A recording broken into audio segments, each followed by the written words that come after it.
captain of Arnett Gardens, Fabian Reid, and head coach Xavier Gilbert. Firstly, to start with Fabian, your thoughts about performance and the result this evening of your team? To be honest, first I will thank Father God, and thank my teammate, thank coaching staff, the management staff, okay?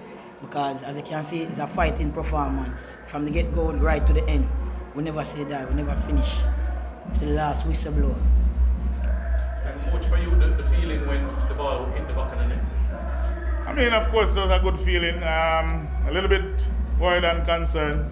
I mean, after creating so many opportunities, and we weren't hitting the target. But as Fabian said, he came to me to the sideline. I said, "Coach, don't worry, we're going to score." And I mean, he was encouraging the players and telling the players, "Look, we got to get the ball inside the box, and he's going to finish one." So I mean, and we did that, and so said, so done. Your first season with the team, many questions you coming in because you're known more about women's sport. But I think if you're a coach of football, you're a coach of football. Talk to me about being a part of the Arnett Gardens family because they're a tough crowd to please. But here you are advancing to the semis. I mean, in football, fans in general, right across the world, it's tough fans to please, right across the world, And the environment, of course, but we understand that, I mean, the persons are very passionate about the football. This is what a lot of them, look forward to. So, of course, and I understand the situation I was getting in, but I remained professional and did what I had to do.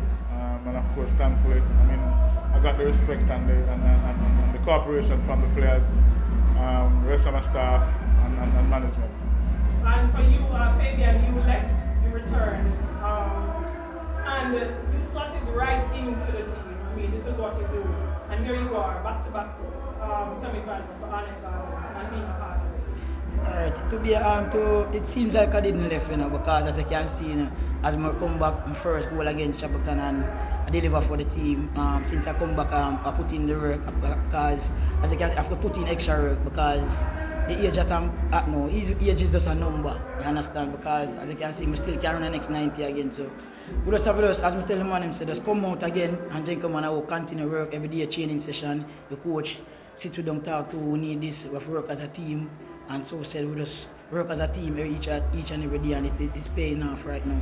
And final question for me, do you have a preference for who you would want to play again if you get to the final, or no matter to you? Alright, no matter to me, me just want going to the final and there waiting on who for come. You understand? Yeah, man. Thank you. Yes, my coach. In the room, we see the praise the ball and calling him a legend. Just give us the real meaning behind that, create a full understanding that the legend Parker Black is for Arnett Gardens. I mean, he's a true legend. He's been carried the goal scoring tag for Arnett for years now. Continue to do it, and he served his purpose, deserving. So, and he's a good leader, a true leader, and we rely heavily on him. So, he's our leading goal scorer, play half a season, and he's right up there with a lot of them who has been playing for the entire season. So, he's a true legend. Parker, as I said, 2 goals in the semi-final, all courtesy of you. You lead Arnett Gardens to the semi-finals. Just tell me how you feel about your contribution in the semi-finals, in the quarterfinals. To be honest, I'm overwhelmed, you understand, because as you can see, a lot of people out there depending on Arnett Gardens, you understand, and it's a fans that passionate about their football, you understand. So I tell ourselves that we need this one, okay, and we got to take it one game at a time, as the coach tell me, one game at a time. We have 4 games, and it's 4 final. We jump past this one, we have 3 more to go. So we just have to go back down the drawing board and come back again and put in the work again for the semi-final and come victorious again. Coach, how you feel about making your first Jamaica Premier League semi-final? As Miss Trisha said earlier, there was a lot of doubters initially at the start, but based on this performance and overall the season, I'm sorry you proved your doubters now. How you feel about making your first semi-finals? I'm just happy to be in the semi-finals and working with these players. It's a good feeling. First season with them and make it here. And we want to go all the way, but we're taking it game by game. And of course, we're going to prepare for the semi-finals, and hopefully we can do what we need to do to make sure that we are in the finals. And that's what we are focusing on right now. For me personally, again, it's a good feeling, but That's how it is. You got to prove yourself, and that's the nature of Jamaica, and that's the nature of football fans right across the world. So, I mean, that's at least from. Final for me, most pleasing and any concerns you have from today's game. What was the most pleasing aspect for you? What was any concern you have from today's game? Today we started much better. The 2 games that we played Portmore, we didn't start as good as we should.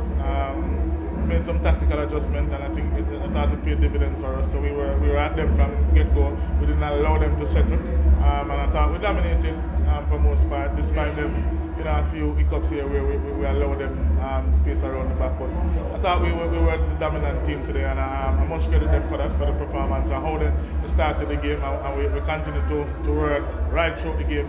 There was never a moment that we weren't getting opportunities to score. Right through the game, I think we created a number of concerns for the game. Concerns for the next game. From this game, what the thoughts? Yeah, there are a few things that we still have to work on. There are always, every game you play comes with different things, and there's something that you'll see that you probably need to work on. I won't say that now, but we know that there are some things that we have to work on, and we're gonna do that. Not going to do homework for anybody. In Premier League, coaching Arnett, demanding environment and a great demand. Is there anywhere when you started this journey until now that you looked at your team, defensive, midfield or attacking, that you were convinced that you can take this team and this team can take it to a cup? I mean, I believe in my ability. I believe in my players. And that's it. That's the greatest motivation for me. I believe in yourself, of course, first. And then, I mean, just it's for you now to put the pieces together. I will continue to do that. It's not perfect, but I think the players that we have, every player step in. There's so many players that played this season for Arnett. A lot of players got a lot of exposure and experience playing at this level. We still have injuries and persons just step up right away, and sometimes you miss players, and if you don't know that the player is missing, you wouldn't realize, So that's good from every player who get the opportunity to play. Just a backlash, coach. This environment, the support service that we don't see behind that backbone with management, the president and all, and even the community that support and backbone. Support, how was it for you and you? Very good. And I mean, I want to thank them, the management, Mr. Telwell, Mr. Carter, Mr. Marshall, Mr. Pang, who always call to make sure that everything is okay. And I want to thank them, of course. I mean, and there are persons who you don't see on the front line out here with us. I mean, the chef, the person, like everybody. I mean, the persons who take care of the players' gear, facilities, all of them, to make sure that the environment is clean and safe for us when we get there, I mean, they also make the environment comfortable for the players, and we want to thank them, and hopefully they enjoy this win, All right, Coach, we're from Hawkins. We're just wondering, so many chances in the first, even in the second half, went astray. At any time you felt that this today wasn't your day? No, I mean, we continue, and I always tell the players sustain pressure. Once you continue with the pressure, pile of pressure, and one, it's going to crack, And you thought, sometimes you might think that, hey, when are we going to get one in? But I believe in the team, I believe in their ability, and we had a plan, and they go out and execute. All right, where's the other Willis? Started coming off the bench at the start of the season. We've seen him playing at the centre-back position for you. A tremendous job over these 2 legs at centre-back. Speak to us about his experiences and his influence, especially in this part of the season. Very experienced player, he came in the January, and I mean, we thought that we needed his experience and what he could bring to the table. And we always encourage him that, we're going to need you, especially down the stretch where you need experienced players down here, especially around the back, to take care of business, And we have our captain up top, and we need another leader around the back, and he's fitting in nicely. Of course, we miss Joel, who is not here with us, unfortunately, but I think he stepped in and he's fitting in well.